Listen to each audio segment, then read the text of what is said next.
Hello, my name is Belmaliz Cardona Rodriguez, and I'm currently a second-year DDS PhD student at UCSF.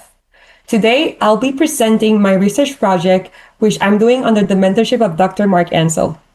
My goal for this project is to see whether post-transcriptional regulation of the gene CD226 can affect the functionality downstream and play a role in the pathogenic T cells of autoimmune diseases, such as Sjogren's disease.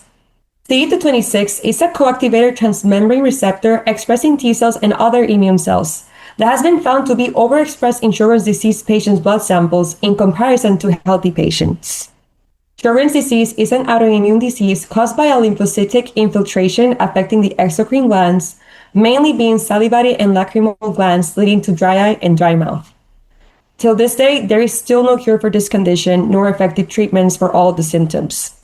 So, it's been found that increased CD226 expression causes an immune imbalance that favors T cell activation over exhaustion, but it's unknown how this receptor system functions in Sjogren's disease.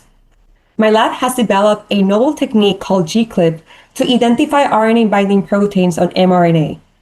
In CD226, they found multiple peaks of RNA-binding proteins along with genetic variants that are associated with autoimmunity, indicating that there may be post-transcriptional regulation within this gene causing the disease.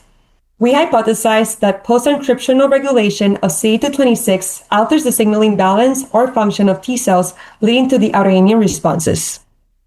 In other words, the regulation at the RNA level may change the protein expression, which changes the signaling balance of T cells and makes them more likely to cause damage to the salivary gland.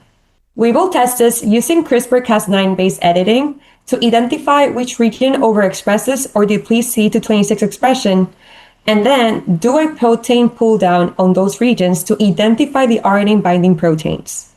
This way, we may discover a regulatory circuit that affects the function of T cells in an autoimmune response. In the future, we will develop mouse models to test the impact of the circuit in the Sjogren's disease. This research will open the door for novel RNA-specific therapy for Sjogren's disease by controlling T cell activation in autoimmunity.